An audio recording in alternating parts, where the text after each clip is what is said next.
کفایت زندہ باد زندہ باد زندہ باد کفایت زندہ باد۔ ختم نبوت کی کیا اہمیت ہے؟ نبی علیہ الصلوۃ والسلام کی زندگی میں 87 غزوات یا سرایا ہوئے، 87 تقریباً، اور اس میں صحابہ شہید ہوئے ہیں، ان کی تعداد ہے 259۔ اور اگر آپ اس کا اوسط نکالیں جعفر، تو یہ بنتا ہے 3 4 4 5 فی غزوہ یا فی سریہ۔ اور آپ کی رحلت فرمانے کے بعد ایک نبی علیہ الصلوۃ والسلام کی عزت کی جنگ، جس کو صحابہ اس نام سے یاد کرتے تھے، اس میں صحابہ شہید ہوئے 1200۔ کتنے صحابہ شہید ہوئے؟ اور نبی علیہ السلام کے زمانے میں کتنے شہید ہوئے؟ 259۔ 1200 اور 259 میں فرق ہے نا۔ اب صحابی جو ہے وہ اسلام کا مزاج جانتا ہے، یہ بہتر سمجھتا ہے کہ میں نے زندگی کہاں کھپانی ہے اور خون کہاں دینا ہے۔ اگر آپ کی زندگی میں 259 صحابہ شہید ہوئے اور آپ کی رحلت کے بعد ختم نبوت کی جنگ میں 1200 صحابہ، جس میں 600 صحابہ حفاظ تھے، وہ شہید ہوئے، تو مان لینا چاہیے کہ نبی علیہ السلام کی ختم نبوت یا ان کی عزت کی جنگ اسلام کی نظر میں بہت بڑی اہمیت رکھتی ہے۔ آج کے دن ابوبکر صدیق رضی اللہ تعالیٰ عنہ نے اعلان کیا، لوگوں ہم لڑائی جیت گئے ہیں، مسیلمہ مر گیا ہے، اسود عنسی نہیں رہا، 12 ربیع الاول کا دن ہے، لوگ واپس آ رہے ہیں، آپ میں سے کسی نے بھی مدینہ میں نہیں ٹھہرنا، ان کا استقبال کرنا ہے، انہوں نے نبی کی عزت کی جنگ جیتی ہے۔ تو آئے امیر المومنین خلیفۃ المسلمین نے ایک مجاہد کا استقبال کیا۔ غرور تھا، نمود تھی، ہٹو بچو کی تھی صدا، اور آج تم کو کیا بتاؤں، لحد کا بھی پتا نہیں۔ وہاں حکمران اور رعایا کے درمیان یہ فاصلے نہیں تھے۔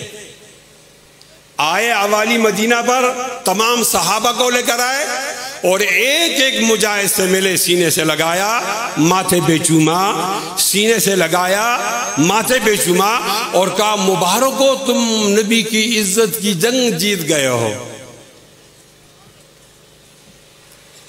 میں عرض کرتا ہوں، میں ان سیرت کی کتابوں کی ورگردانی کرتا ہوں جہاں ان کے ساتھ عمر فاروق کھڑے نہیں تھے۔ عمر کہاں ہے؟ وہ ابوبکر کے ساتھ کیوں نہیں؟ دیکھا تو عمر ایک ٹیلے پر ہے اور کسی کو تلاش کر رہا۔ بیٹا سمجھ گیا کہ میرے ساتھ اس جنگ کے اندر میرا چچا گیا تھا زید ابن خطاب، جو عمر رضی اللہ تعالیٰ عنہ سے پہلے کا مسلمان تھا، مشہور نہیں تھا، وہ کھیتی باڑی کرتا تھا، وہ تجارت کرتا تھا اور ساتھ کھاتے تھے۔ تو وہ زید شہید ہو گیا اور یہ عمر اس مجمع کو چھوڑ کر جو ٹیلے پہ کھڑ کے کسی کو تلاش کر رہا ہے، اس کی آنکھوں میں زید ہے، زید سے محبت ہے۔ جب سارا لشکر چلا گیا، ابن والو، آخر میں قتیبہ ہوتا ہے۔ قتیبہ کی ذمہ یہ ہوتا ہے کہ گری پڑی چیز کو اٹھائے، وہ بھی چلا گیا۔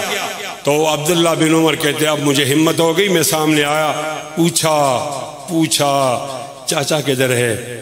ایک جملہ بولا، عمر گر گئے، وہ جبل استقامت گر گئے۔ محبت کا اندازہ لگاؤ، چاچا کدھر ہے؟ جواب دیا وہ تو شہید ہو گئے۔ یہ سنا اور گر گئے۔ لوگوں نے ہاتھوں کی تلیاں ملنا چاہیے، پاؤں کی تلیاں ملنا چاہیے۔ بے ہوش تھا، پانی دیا، ہوش میں لائے، اٹھانا چاہ۔ عمر ہوش میں آئے تو اشارہ کیا مجھے نہیں اٹھاؤ، میں زمین پہ لیٹے اللہ سے مناجات کرنا چاہتا ہوں۔